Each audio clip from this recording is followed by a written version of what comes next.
Bien, muy buenas noches, maestra y compañeros de clase. Nosotros somos el grupo número 3 y vamos a estar compartiendo con ustedes el interesantísimo tema que son las compañías por acciones y sociedades en participación. Independientemente, nosotros vamos a ir trabajándolo por parte y vamos a ir conversando con ustedes acerca de las acciones, cuáles son, la clasificación de las acciones, constitución de una compañía por acciones, el funcionamiento de ellas, el consejo de administración, los comisionarios, cuáles son sus atribuciones de los comisionarios, las juntas generales de accionistas, tipo de juntas, sociedades en participación y de ellas su clasificación, cuáles son sus características, funcionamiento y cómo se constituye. Este grupo número 3 está compuesto por el señor Binauri Paula, Ángel Gabriel Cáceres, Adrián Rodríguez, Ángel Gabriel Sandoval y por último su servidor quien les habla, el señor Fernando Rosa. Sin más preámbulo, iniciamos este majestuoso tema. Iniciamos definiendo y contrastando un tipo de sociedad con el otro. Número 1, la sociedad por acciones y por el otro lado, las sociedades en participación. La sociedad por acciones es aquella en la que, por un lado, las obligaciones sociales gozan solamente de la garantía del patrimonio de la sociedad y por el otro, las cuotas de participación de los socios están representadas por acciones. Los socios no responden más de las aportaciones suscritas.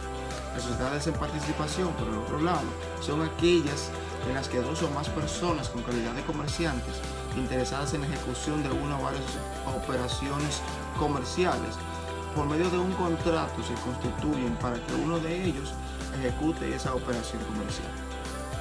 Esos tipos de empresas y sociedades están regulados por la Ley 479-08, que fue promulgada el 11 de diciembre de 2008 por el Poder Ejecutivo. Esta ley recibe el nombre de Ley General de Sociedades Comerciales y Empresas Individuales de Responsabilidad Limitada. La ley número 479-08, la cual deroga y sustituye el título tercero del Código de Comercio de la República Dominicana, relativo a las sociedades comerciales, que comprendían los artículos desde el 18 hasta el 64. La Ley 479-08 constituye una reforma integral de nuestra legislación en materia societaria. El objetivo principal de la ley ha sido modernizar nuestra legislación societaria, así como dotarla de referentes legales en áreas anteriormente no reguladas y reforzar entonces la protección de sus distintos actores.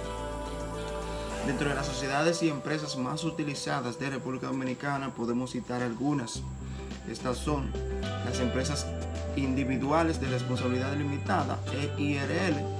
Esta empresa es un tipo de empresa muy usada en el país, principalmente por el hecho de ser empresas que tienen un dueño único y además se forman con un patrimonio independiente y separado de los demás bienes que posee una persona como persona física como tal. Por otro lado tenemos la Sociedad Anónima Simplificada, SAS. Son aquellas que se constituyen con dos o más personas, quienes solo serán responsables por el monto de sus aportaciones y sus acciones. Número 3 son las sociedades de responsabilidad limitada, otro tipo de sociedades muy utilizadas en República Dominicana. Se puede definir como aquella sociedad mercantil en la cual la responsabilidad está limitada al capital aportado. Y es por esto que en el caso de que la sociedad adquiera deudas, no se responde con el patrimonio personal de los socios. Y es sobre todo esto, esta característica es por la cual esta empresa es bastante utilizada en el país. Número 4, la Sociedad Anónima SA. La Ley de Sociedades Comerciales en el artículo 154 define la sociedad anónima como la existente dentro de dos o más personas bajo una denominación social y se compone exclusivamente de socios cuya responsabilidad por las pérdidas se limita a sus aportaciones únicamente. Algo muy importante tener en cuenta en este tipo de sociedad es que existen dos tipos de sociedad anónima. Número 1, sociedad anónima de suscripción pública. Y número 2, sociedad anónima de suscripción privada. Número 5, sociedad en nombre colectivo. Así no se utiliza, pero este tipo de sociedad está constituida por 2 o más socios, quienes contraen una obligación solidaria frente a los compromisos de la compañía. La ley de sociedades comerciales en el artículo 59 dice que este tipo de sociedad es aquella que existe bajo una razón social y en la que todos los socios tienen la calidad de comerciantes y responden de manera subsidiaria, limitada y solidaria de las obligaciones sociales. Número 6. Sociedad en comandita simple. Esta sociedad está constituida por 2 tipos de socios: los comanditados, con responsabilidad solidaria frente a los compromisos de la compañía, y los socios comanditarios, con responsabilidad limitada al monto de su aporte exclusivamente. Y por último, la número 7, que es la sociedad en comandita por acciones, es aquella en la cual uno o varios socios comanditados responden en forma solidaria por las obligaciones sociales y uno o varios socios comunitarios tienen la responsabilidad limitada al monto de las acciones que han suscrito, en la misma forma que los accionistas de una compañía por acciones. Hasta aquí mi participación. Los dejo con mi compañero que continúa con la clasificación, la constitución de una compañía por acciones. Muchas gracias. Saludos, buenas noches. Mi nombre es Binauri y yo les estaré hablando sobre lo que son las acciones, su clasificación y una constitución de empresa por acciones. Las acciones son los títulos que se dividen en una propiedad, se divide la propiedad de una sociedad y normalmente se compran y se venden en un mercado bursátil. El número total de las acciones cotizadas de una empresa es igual a su valor en el mercado o su capital de mercado. Las acciones se dividen normalmente en 3. En primer lugar tenemos las acciones reales y personales. En segundo lugar tenemos las acciones de condena, declarativa, constitutiva, cautelares y ejecutivas. Y en tercer lugar tenemos lo que son las acciones nominadas e innominadas. Las acciones reales son las que se fundan en un derecho real, mientras que las acciones personales se fundan en un derecho personal. Las acciones reales se reclaman lo que son las herencias y los derechos reales, mientras que las acciones personales se deducirán para exigir el cumplimiento de una obligación personal, ya sea de dar, hacer o no hacer en un determinado acto. En segundo lugar tenemos lo que son las acciones de condena, declarativa, constitutiva, cautelares y ejecutivas. De esta circularé lo que es un resumen, ya que son bastante extensas. En primer lugar tenemos lo que son las acciones de condena. El actor busca que el fallo del juzgador que condene al demandado a la realización de una conducta de dar, hacer o no hacer. Tenemos lo que son acciones declarativas. El actor busca que con el fallo del juzgador se limite a reconocer oficialmente un derecho a favor del actor en la forma que ha sido reclamada. Tenemos lo que son las acciones constitutivas. El actor busca que con el fallo del juzgador se obtenga la creación, modificación o la extinción de un derecho o una obligación o una situación jurídica específica. Tenemos lo que son las acciones cautelares o también llamadas como acciones cautelares preservativas o preventivas. El actor busca que con el fallo del juzgador se pueda conservar la futura efectividad de una acción definida para el actor o para sus bienes. Por último tenemos lo que son las acciones ejecutivas. El actor busca que desde su ejercicio hasta la emisión del fallo definitivo del juzgador se afecte provisionalmente el patrimonio del autor. Un ejemplo claro es un título de crédito. Y en tercer lugar tenemos lo que son las acciones nominadas e innominadas. Las acciones nominadas son las que el legislador estableció expresamente en una norma con una determinada denominación. Es decir, que la norma de cada acción tenga un nombre correspondiente. Ejemplo, acción ejecutiva, civil, acción hipotecaria, acción de desahucio, entre otras. Tenemos las acciones innominadas, son las que el legislador no estableció con una denominación específica en una norma. Bien, el último tema ya a exponer viene siendo lo que es la constitución de una empresa por acciones en lo que es la República Dominicana. Y el primer paso tenemos lo que es registrar el nombre comercial en la Oficina Nacional de Propiedad e Industria, ONAPI. Ahí se va a elegir el nombre de la empresa, la actividad a la que se va a dedicar la empresa, cédula, identidad electoral, dirección física, correo electrónico, teléfono de contacto, completar lo que es el formulario de solicitud y entre otros pasos, los cuales se debe realizar para hacer lo que es el proceso de registrar el nombre comercial. Luego se tiene que registrar los documentos legales, lo que es la Cámara de Comercio y Producción que corresponda. Ya en este paso aquí se va a realizar lo que es el pago de impuestos, se va a realizar el pago de impuestos del colegio notario, copia y cédula y pasaporte de los accionistas de la compañía, copia de recibo de pago de impuestos en la constitución de compañía, estatus sociales, acto de asamblea y nómina de presencia firmada por lo que son los socios originales. Luego se va a solicitar el Registro Nacional Contribuyente, RNC, en la Dirección General de Impuestos Internos. Y aquí se va a lo que es a llenar un formulario de Registro Nacional de Contribuyente, copia de registro del nombre comercial, copia de registro mercantil y copia registrada de lo que es la Cámara de Comercio, de los estatus legales.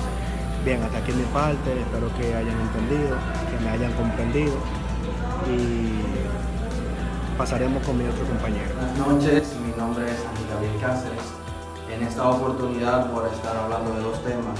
El primero es el Consejo Administrativo y el segundo es el Comisario.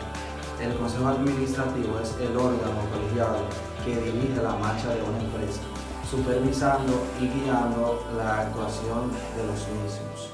Sus componentes son nombrados o ratificados por la Junta Central General de Accionistas. El comisario es quien tiene el poder o autorización de otro para ejecutar una orden en un asunto. Las funciones del comisario, según el derecho mercantil, la ley le atribuye tres funciones que son importantes. La función es controlar la gestión administrativa, la segunda, revisar las cuentas de los administradores de la sociedad y la tercera, informa a la Asamblea General de los accionistas, ordinaria o extraordinaria. El comisario tiene facultades para hacer observaciones y dar consejos a los administradores. Estas facultades se derivan de las funciones que tienen a su cargo. Muchas gracias. Buenas, mi nombre es Ángel Gabriel Sandoval y yo les estoy hablando sobre lo que es la Junta General de Accionistas y los tipos de junta que existen. La Junta General de Accionistas, también conocida como Asamblea General de Socios o simplemente Asamblea de Accionistas, es un órgano de administración y fiscalización dentro de la sociedad anónima, donde se toman las decisiones claves sobre el funcionamiento de la sociedad. Los acuerdos adoptados en el curso de reunión serán incluidos en el acta de la reunión. El propósito de dicha junta es la instancia de los accionistas o socios de una sociedad mercantil se reúnen para tomar decisiones sobre diversas índoles para la sociedad en cuestión y en donde los administradores de la misma ofrecen balances de gestión a los referidos accionistas. Las juntas constituyen bajo las definiciones contempladas por la ley de cada país, la cual su objeto esencial puede contemplar la aprobación de las cuentas anuales presentadas por los administradores, renovación del equipo director de la sociedad y el resto de temas que se quieran plantear en la misma. En los tipos de juntas existen dos que son los más relevantes, entre los cuales se encuentran la Junta Ordinaria, que es la Junta General de Socios donde se tienen que aprobar las cuentas anuales y la distribución de resultados. Además de lo anterior, se pueden tomar decisiones sobre todos acuerdos, siempre que se incluyan en los puntos del día. Es obligatorio y tiene que realizarse con carácter anual, es decir, una vez al año. El otro tipo de junta que existe es la Junta Extraordinaria.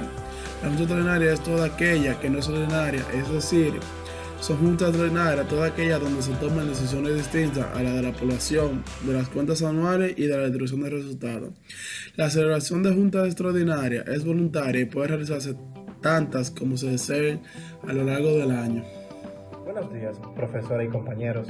Mi nombre es Adrián Rodríguez y en el día de hoy voy a estar exponiendo mi tema, el cual es las sociedades en participación, sus características, cómo funcionan y su constitución.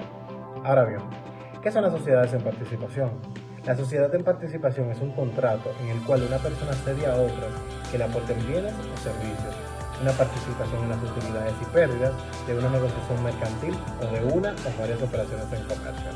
En la República Dominicana se conoce como una sociedad accidental en participación a aquellas que se constituyen por dos o más personas que tienen calidad de comerciantes y toman por interés una misma operación comercial que se supone hacer transitoria.